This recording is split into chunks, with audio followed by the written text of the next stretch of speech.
Everyone, I'm Dr. Strickland and I will be your professor for abnormal psychology fall 2018. I want to do this little intro video more on the mechanics of the course and helping you to feel more comfortable in our new online program so that way you can enjoy the material, because abnormal psychology is amazing. It's actually my field, so I hope that you will like it as much as I do at the end of the semester. So over the summer we launched a new online program. It's called Blackboard, and I was teaching this summer, so I was able to actually use it. So I was kind of the beta group in a sense, and it was a little bit of learning, but a lot of the feedback that I got from students is they really liked it and found that it was pretty simplistic. So I think that you'll have an easier time with it as well. Just make sure that it's working, that you can log on. If you do have any difficulties, we have LTEP department. Let them know immediately if you're having any problems logging on to Blackboard. Okay, so the way I set the course up to try and make it easy for you is I have folders. And if you log in, you will see folders already. The first folder will be the syllabus folder. Make sure that you either download or print out a copy, whatever is comfortable for you, to make sure that you have it.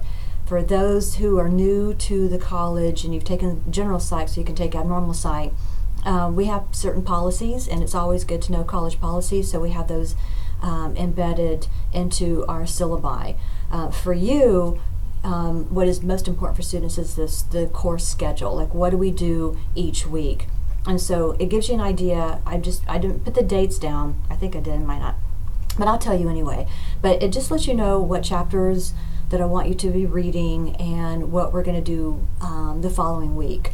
I'm pretty good about making announcements. I even have a news folder item so I can make announcements to you each week and tell you what to go and what we're going to do. So just make sure you kind of just press all the buttons. Just go through all the different folders and kind of see what's there. I've uploaded chapter overviews for you. In fact, go ahead and read the chapter overview before you read the chapter, because that just kind of focuses your brain and it gives an idea, because your brain will pick up some certain words. So just read the overview and then go in and kind of follow that. Use that overview to read the chapter, and that kind of gives you more purpose to your reading. I also have some discussion questions. In fact, answer the first discussion question. Don't worry about the other discussion questions. We'll get to serial killers later. But answer the discussion question about how you define abnormality, because there's so much going on in our society today that people kind of have a definition of what they think abnormality is and how we define abnormal. I like to get your feedback on that, so that way it gives me an idea as you're coming into this class, coming into abnormal psychology, kind of what your own personal lived experience definition of abnormal is and kind of how you see it. So definitely answer the first discussion question. Make sure you get a copy of the syllabus and then look at the home page, because the home page, you click on home page, everything is going to be there. I'm going to provide everything for you this semester, so everything will be there as far as what you need for the course. I consider Monday the beginning of the week, Sunday the end of the week. So anytime that something is due, you have all the way to Sunday. In fact, you can turn it in anytime. You don't have to wait till Sunday to turn in a case study or to complete an activity. You can do it anytime during that week. It just kind of keeps you, moving forward and not getting too far behind. And again, I will let you know. So as far as this week, make sure you get a copy of the textbook. I know some of you are online. You're in different places. Not everybody is located here in this area.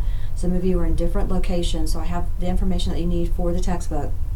And so make sure you have a copy of that. And that textbook is actually really good.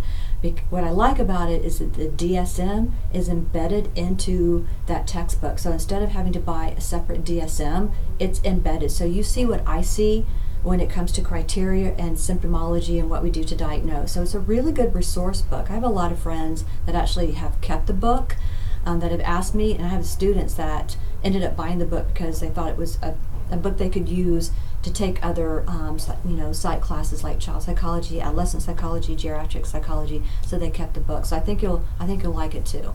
So this week, just get a copy of the textbook, answer the first discussion. I'd like to know your definition of abnormal. And I'm excited that you're in class. This is my field. All my degrees are in psych. I have a couple in education, but my degrees are in psych, counseling and clinical I've always loved abnormal psychology, and yes, we will get to serial killers halfway through, so I'm excited that you're in the class.